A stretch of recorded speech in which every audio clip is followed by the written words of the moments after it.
Hi guys, welcome back to my channel, Tina's Leg.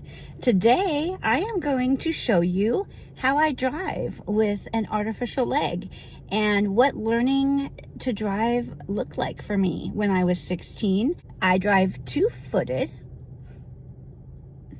I drive with 2 feet. I always have. I'm going to give you a glimpse into the kind of driver that I am. And also, I was the one that taught all 3 of our kids how to drive.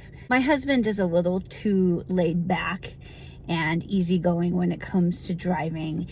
And my dad taught me how to drive. And at the time, he was a police officer.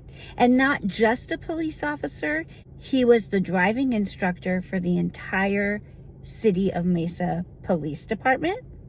So learning to drive for me was not your average teenage experience.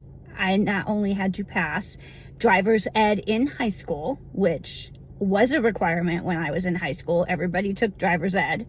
And I also had to pass, in my dad's eyes, all the things that he told me and wanted me to learn. And then the final test I had to take before my driver's test was actually passing the police driver training course under the amount of time that the normal police officers had to pass it in. My dad told me I should be better than that. And I could do better than that. So he says he created a monster when he taught me how to drive. And I don't know that he's necessarily wrong. I am a very assertive driver. I am a very defensive driver. And I feel like if there was ever an apocalypse, and in those movies where like buildings are crashing down and cars are flipping over and there's all this chaos happening and somebody has to be the one to drive through all of that to bring everybody to safety, I feel like that would be me. I feel like my superhero cape would come on and that would be my moment to shine. I'm going to show you how I drive. Here's my artificial leg, and here's my foot. My right foot is used only for gas, and my left foot is used always only for braking. And the reason I cannot use my right leg to do both is I do not have ankle movement. Even the pressure of putting my foot on the gas, all is controlled up here in my leg. I actually have to use my entire leg when I push on the gas. So as I am driving, I am using all the muscles in my leg to propel the car forward, which is why on a long trip, cruise control is amazing for me. But otherwise, it's just something I've adapted to and learned how to manage over my life. And then my left foot is only strictly for braking. I usually just rest my left foot next to the brake pedal, and then when I need it, I will go to it. But I will never ride the brake or anything like that when I'm driving. I'm at a red light, I will rest my leg, and then when it turns green, I can just go gas it up to go. So I've always had to be a two-legged driver. It is challenging at times. I will say driving for a long period of time, especially if I'm not using cruise control and I'm driving in the city in stop and go traffic, my legs can get exhausted from driving if I have to drive in those conditions for extended periods of time. I did try learning to drive a stick shift when I was younger, and it was really too challenging for me because to have a clutch that I had to worry about operating at the same time when I was already driving with 2 feet, it just was a little overwhelming to me, and I never was able to figure it out. However, I haven't tried again in my adult life. I just tried when I was a teenager, and it was just something that at the time I was like, I can't do this. And so I just have never tried driving a stick shift again, which would be fun to kind of learn.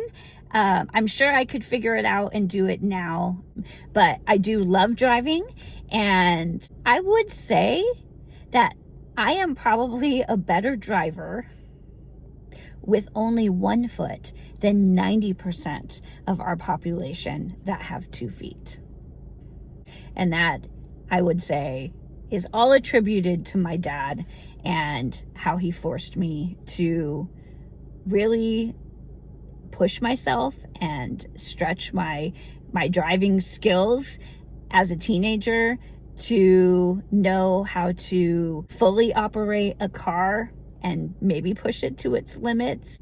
My dad even taught me how, let's pretend this is a car, my car, and somebody is here shooting at the car. He taught me how to go drive fully in reverse super fast and then flip the car around and drive so you can get away.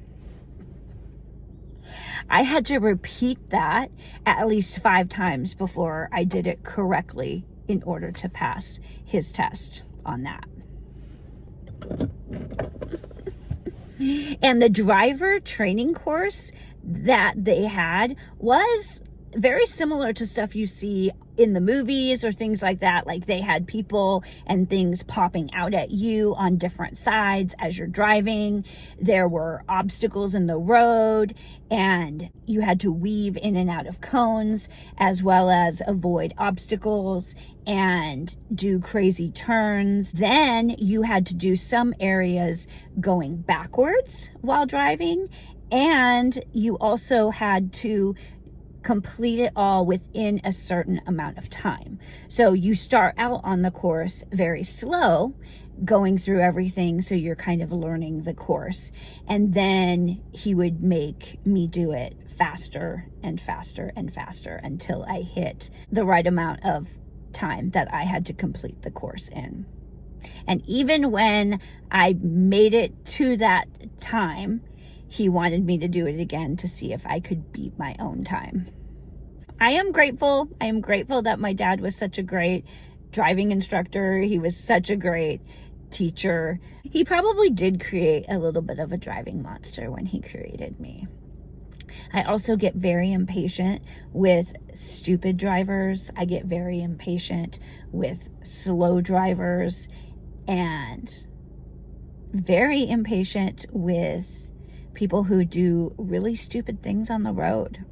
You have to learn how to be a defensive driver. And that's one thing I hope I have passed on to my kids when I have taught them to drive, because people are stupid and do stupid things, and you have to be aware of everything happening around you at all times if you want to be able to avoid accidents and collisions. So funny enough, when I went to take my driver's test at 16, I actually didn't pass the written portion the first time. And the reason is I did not study. I figured that I knew everything I needed to know because my dad taught me. And I totally failed all the portions where I wanted you to state, like, how many feet do you stay behind an emergency vehicle? How many feet do you wait before you turn on your turn signal? All of those technical numbers, those killed me, and I did fail. So I had to go back and study.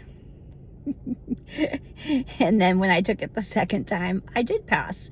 And I passed my driver portion, no problem. But the one thing that the guy did say to me when we ended up parking at the end of the test was, he goes, "You know, you're a great driver, but you kind of have a lead foot." I didn't tell him that I actually have a lead foot.